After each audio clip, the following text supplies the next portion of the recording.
Good evening, I'm Anna Kalczyńska and you're watching World News Tonight live from Warsaw, Poland. I'm ready to speak to Trump if he wants to. Russia is ready to compromise, says Vladimir Putin, insisting that for a lasting peace in Ukraine, both sides must be willing to come to terms. At the same time, the Russian president quips about a missile duel with the United States. More on this in just a moment, but first, let's take a look at the latest headlines. More weapons, more training and more sanctions on Russia. The British Defence Secretary discusses aid for Ukraine. One step closer to banning dual citizenship, the Czech parliament requires Russians choose one passport. And from Poland to Africa with love, the photographer Stork sends captivating pictures of his journey.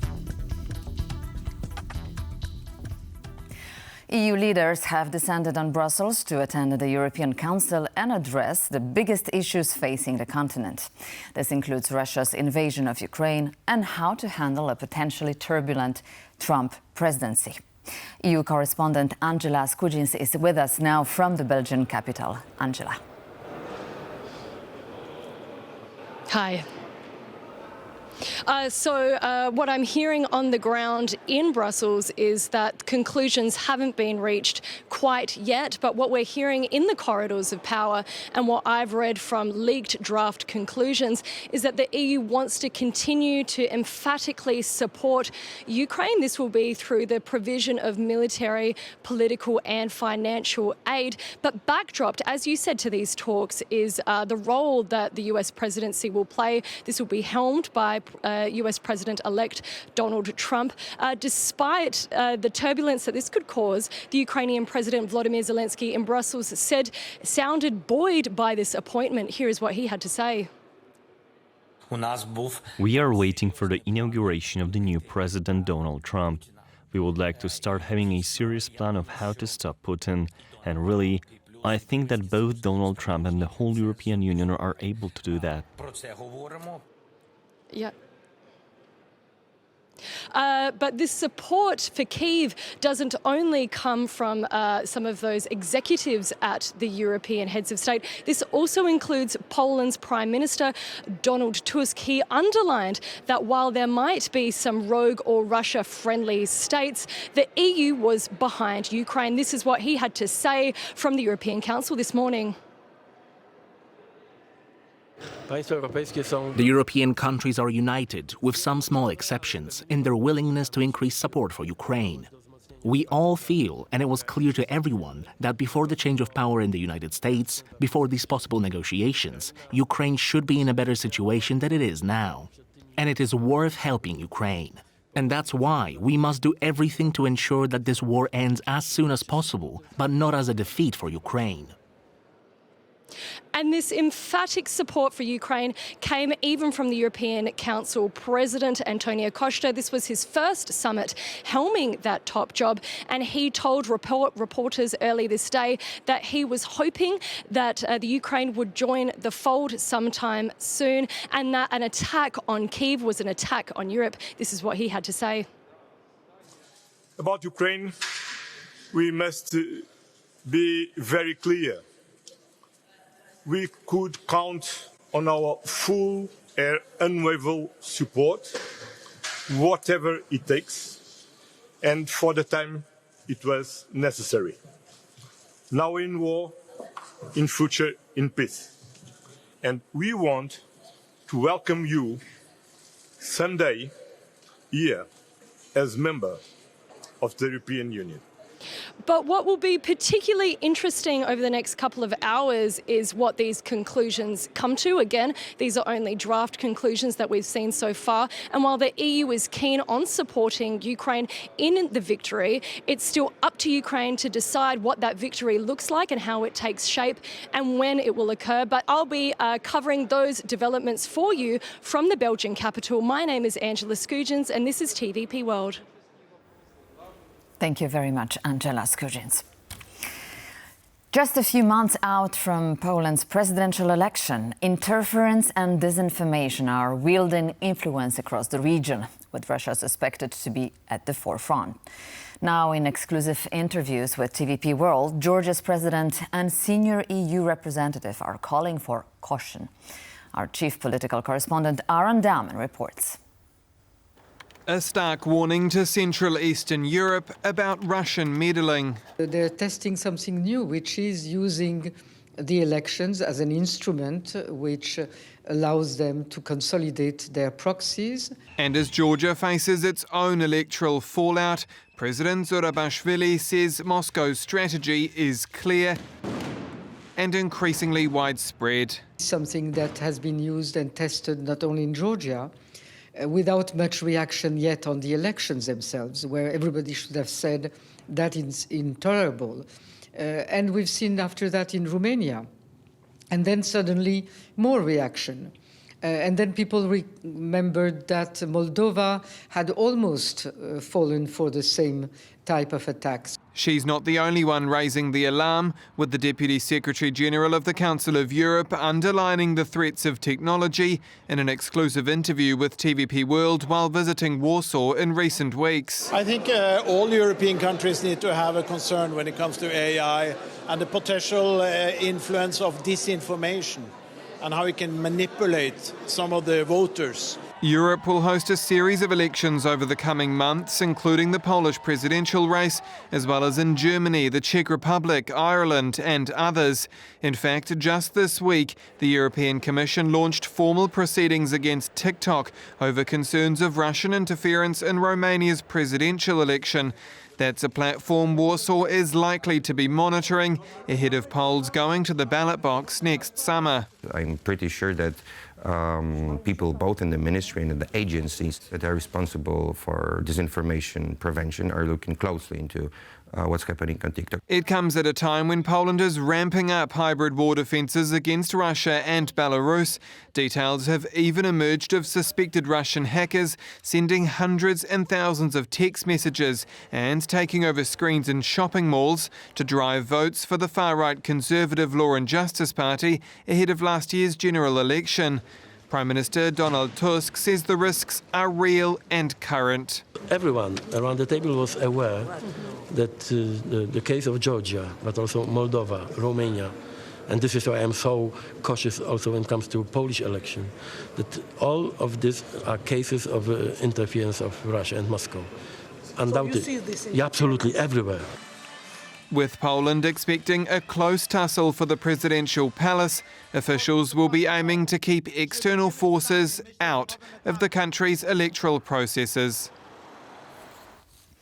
The British Ministry of Defence is considering sending British troops to Ukraine. Officially, they are to assist in the training of Ukrainian armed forces, but the plan is to provide additional support to Ukraine in the coming year. Defence Secretary John Healey, who visited Kiev today, declined, however, to give specifics, saying only that the plans would have to remain unavailable to Russian President Vladimir Putin. Joining us live from Kiev is our correspondent in Ukraine, Oz Katerji. Good morning, good evening, Oz. What more do we know about this potential new development in the Whitehall? Well, this statement came from remarks that the British Defence Secretary made on Thursday in a visit to Ukraine in the capital, Kyiv. In a conversation, an interview with BBC, he refused to give further details, and when prompted about specifically training Ukrainian troops inside Ukraine, something no country has done to date, he refused to rule it out. So kind of coy comment that we're trying to pick through to try and understand the meaning of. The point that he made that Russia should not be aware of the intimate details of this plan is something obviously important for the national security of both the United Kingdom and Ukraine. So this is all above board, but no real clarity further. Now, it's important why reporters are asking these questions, because no country has provided this level of support. It's important to note that the British Armed Forces have been training Ukrainian troops since 2022 in Britain. Other countries have also involved in training, including Poland. And there is also thought to be a small contingent of British forces in Ukraine, helping on medical missions and in advisory capacity. But this would be something new. This would be something significant, actually having a deployment of British troops involved in training Ukrainian soldiers. Britain has become known over the course of the conflict for breaking certain taboos by delivering certain types of munitions and aid before other countries do. And this may be another opportunity for this new government in Great Britain to do the same with regards to having a troop deployment in Ukraine. Lots more to see whether this story comes to fruition. But for now, these are the kinds of encouraging words that Kyiv is really going to be looking forward to 2025. Britain has also announced, John Healey did announce, a further 225 million British pounds in assistance for Ukraine. That includes drones, artillery shells, air defense ammunition. So again, good news for Ukraine as John Healey has visited British Defense Secretary visit Kyiv on Thursday.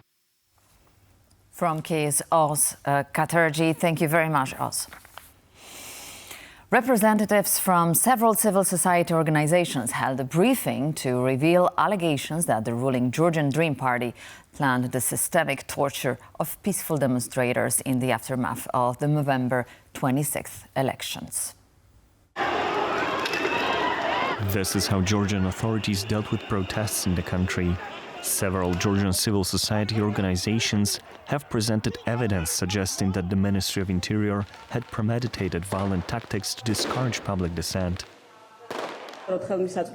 We can state that in order to suppress the peaceful manifestations that began on November 28, the Ministry of Internal Affairs had predetermined the brutal methods of dissolving the manifestations. The organizations detailed the ministry's aggressive response to peaceful protests, which included the use of water cannons with unknown substances, tear gas and pepper spray. Victims reluctantly recall the horrors they endured. And I was just trying to explain them. I was just a journalist, but they knew I was a journalist, and they took my badge, my cameras, and they were just hitting me, and I fell on the ground for several times. The violence escalated during detentions, where special forces subjected detainees to brutal physical abuse, including beatings in detention vehicles and further assaults while in custody. And then when I was taken inside the minibus, then you just fall down after beating on the floor, and they just come and then kick you with the feet wherever it falls. Georgia was one of the main topics discussed during this year's final plenary session of the European Parliament. Our appeal is for Georgia not to abandon the European path. I have been coming to European councils for years now, and if there's one thing that has dominated all these councils is that we have made a promise to those people who look to Europe as their home that we would not close the door. Georgia's pro-EU president took the stage in Strasbourg, asking the European Union to help safeguard her country's democracy.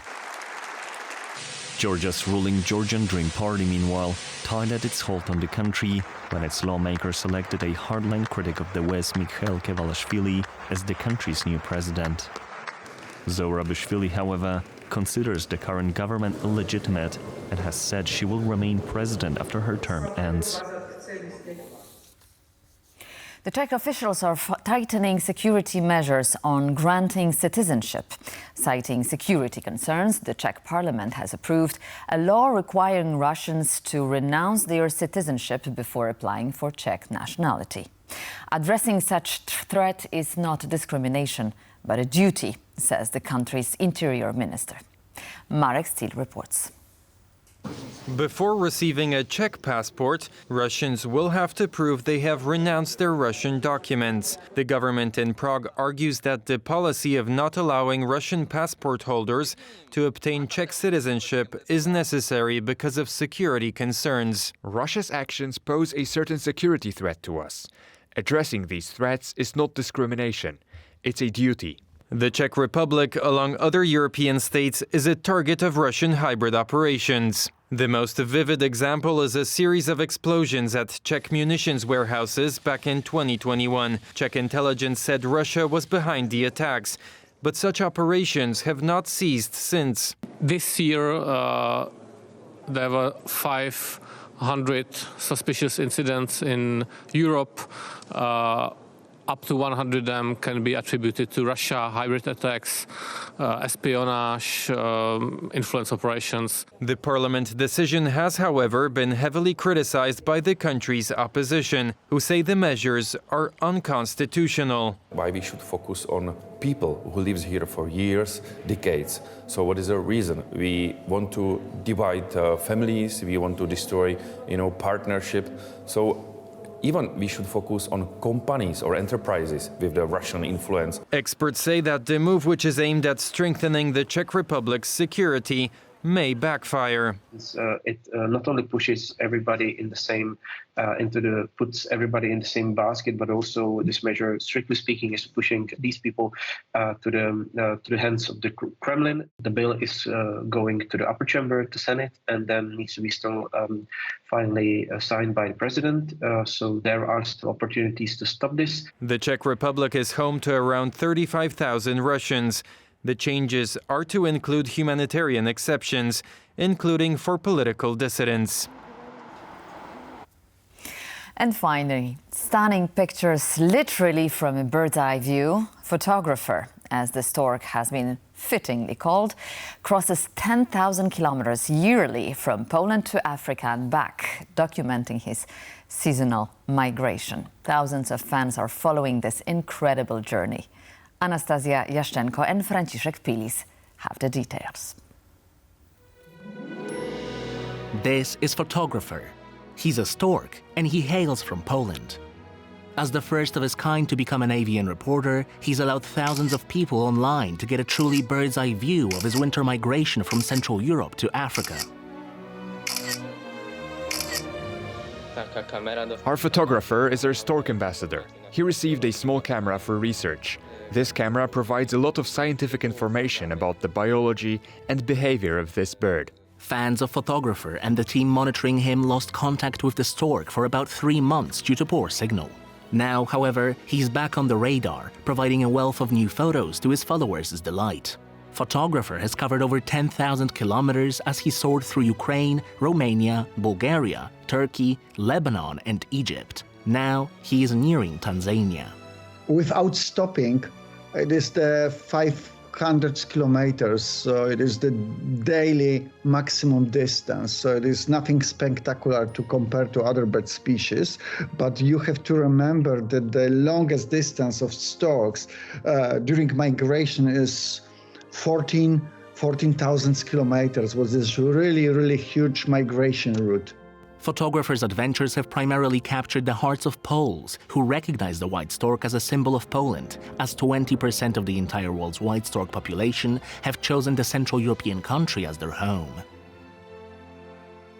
The white stork definitely plays a very important role in Polish culture. So white storks are known as a species which bring babies. The white stork is the real sign of spring. Traditionally, storks are expected to come back from their African vacation in mid-March. However, it could take longer, as photographer will have to document his entire way back home. Isn't it beautiful? Well, winter ahead, but the spring will come one day. And now we come back to our main topic. Potential scenarios for a peace settlement to end the war in Ukraine have been debated more intensely in recent weeks after Donald Trump won the US presidential elections. With today's declaration of Vladimir Putin voicing readiness to negotiate, we now turn to editor-in-chief in Kiev Post, Bogdan Nahailo, who can hopefully shed some more light on the situation. Good evening, sir. Good to have you. Thank you for your time tonight. My pleasure again. So the fear is that the US is going to isolate itself from the biggest conflict between Russia and the West in Europe. And the European Union, as we know, has been bracing themselves for supporting Ukraine individually. But we hear from President Zelensky that he very much hopes that Donald Trump is going to assist this process, this peace process on the European continent, and looking forward to meeting Trump, as we heard today in Brussels. So from your perspective, how can we join this process between the Americans and Europeans? Is Zelensky going to marry two philosophies? Not really. I think there's a plan A and a plan B, very tentative. Plan A is get Trump on board, get Putin to rub Trump's nose in things by not agreeing to reasonable terms that Trump would promote then and claim as his idea. And plan B would be if Trump neglects to take into account Ukraine's interests and ignores Europe, then plan B is to fall back on Europe, on its core supporters, those who in recent weeks and days have been emphasizing that they stand with Ukraine no matter what happens, Poland being one of them, France, to some extent Germany, but we await the elections, Britain certainly, some of the Scandinavian states, Denmark, Holland, etc. So I think, everything is still up in the air. We really don't know, and we can't say. There's a lot of posturing. There's a lot of sending signals to look good and not to alienate, whether it's Zelensky alienating Trump, knowing that he's got advisors that don't want Ukraine to necessarily come out on top, but just to stop what's happening as it is. Right, so we heard today many words, many declarations, basically also. So where, according to you, are we in this induced peace process debated in Brussels, Moscow, Washington, Mar-a-Lago? Any closer today? Look, despite all the rhetoric and the good things that have been said, one thing is clear. Putin feels isolated. He's under a lot of pressure, but he doesn't want to give way in any way, literally. So his message was today, of course, I'm ready for a compromise, but on my terms, I had already proposed terms in 22. What were these terms that Ukraine didn't agree with? They were simply discussing potential terms. That was, neutralization of Ukraine, change of regime, no NATO, no EU, demilitarization, change of regime. Look, so basically Ukraine becomes a pocket state, a Belarus, if you want, of Russia again. So obviously that's not on the cards. But Putin, it's important that he feels that he needs to be seen as promoting some kind of approach to peace, whether this is for BRICS, whether this is for China, or whoever is listening to him. But on the other hand, I think in Europe, there's a lot of dismay that Trump, for all his bravado, may indeed go the way that his advisors are pointing him to, and that is perhaps freezing the conflict and us ending up with a South Korean type of solution, or let's say, I don't know, even going further back, a Cyprus situation. A frozen conflict with demilitarized zones with peacekeepers. For Ukraine, what's important is security, and that this battle, this very costly battle, that it's not been in vain. So it needs security guarantees. It needs guarantees that there will be investment in rebuilding and the recovery of Ukraine, but because remember, even declaring a ceasefire and saying, okay, we stop shooting one another and there will be peacekeepers. But what about the mass destruction? What about returning millions of people to their homes? What about, creating an environment where foreign investors can believe in the future of Ukraine? So these are all tall orders, and they all rest on the key issue of security. And speaking of security and guarantees, we heard Volodymyr Zelensky today, who said that he doesn't believe European guarantees will be enough. and that this cannot be discussed only with European leaders. So as much as we would like to discuss them and as much as we push for guarantees here on European soil, probably there will have to be some sort of an arrangement with the United States. So who could be, in your eyes, this intermediary in talks between Donald Trump and their counterparts in Europe? Look, let's remember what I said at the very beginning. There's a lot of posturing going on. Zelensky's an actor. He's smart, he's shrewd, he's a great communicator. He doesn't want to alienate Putin. I'm sorry, Freudian slip there. He doesn't want to alienate Trump, and therefore he's saying things that he thinks sound good and appealing and, shall we say, enticing to Trump. But of course, it doesn't mean that he actually believes that. This I think, is a ploy. We're all waiting until late January to see what actually falls in place. And by the look of things, it's not going that well. I think the only thing that Zelensky has got going for him is the stubbornness of Putin himself, who will not allow Trump to just walk away with a potential Nobel Prize and say, oh, you know, I did it. I said 24 hours. Okay, it took 24 days, but I did it, you know.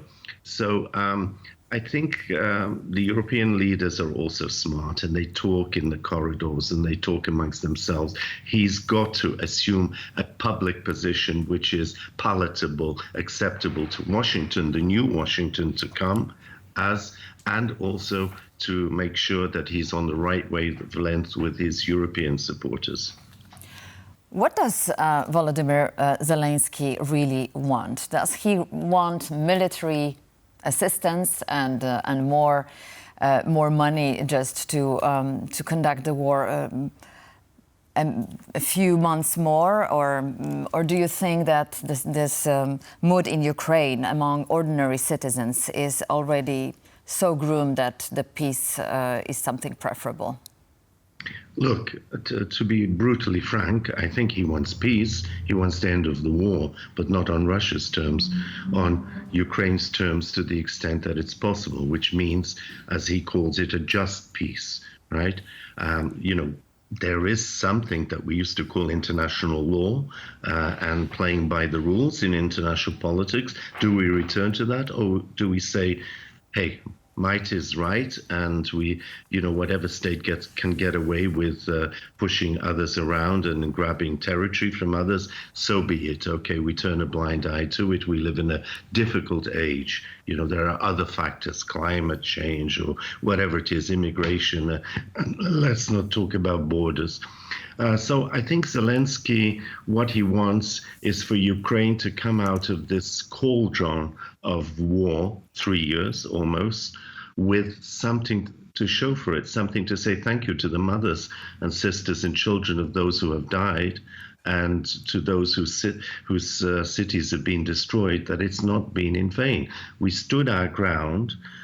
He's done his best, and he doesn't want to simply say, oh, at the end of the day, just we weren't strong enough, we weren't supported, let's just give in and go, I'll live in America or I'll live in somewhere else and let somebody else deal with it. I think he's been brave enough to stick it out to the end, knowing that, like Churchill, perhaps when this war is over, he'll not be needed. Somebody else will be taking his place to deal with the mess that's inherited.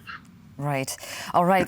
Bogdan Hailo, we don't have much time, but I would like to touch upon European troops also, since Volodymyr Zelensky wrote about it today, talking about Macron's initiative. But with Donald Tusk clearly saying that he's not, this is not the right time for Poland to get involved in such an initiative, do you think EU members will sign up to such an initiative without the participation of United States? Is it achievable? Some will, And I think if there is a hard core of 3, 4, 5, it's doable. I mean, Sweden is, for example, surprisingly, a new NATO member, is already signaling some interest, not a commitment, but interest. I think Poland would go along with it if there were, say, British, French, eventually even German troops, if and when the government changes and perhaps there's a more flexible and amenable line coming out of Berlin. So we don't know. As I think I said in the previous interview with you, things that seem impossible suddenly change in a month or 2 or 3 in this game because of the stakes that are there. So we really don't know. I think that at the end of the day, we're going to be seeing changes from week to week, from month to month. Let's wait to see what the new year brings. I think by February, March, we'll have a clearer picture of who's prepared to do what and with what resources. Thank you very much, Bogdan Nahailo, Editor-in-Chief, Kyiv Post. Thank you, sir, for your time tonight. My pleasure. Stay tuned to TVP World, as On the Record is coming up tonight with Adam Yasser and his guest. They will try to find the answer to the question, will Friedrich Merz save Ukraine and Europe after February snap elections in Germany? Thank you for watching and see you soon.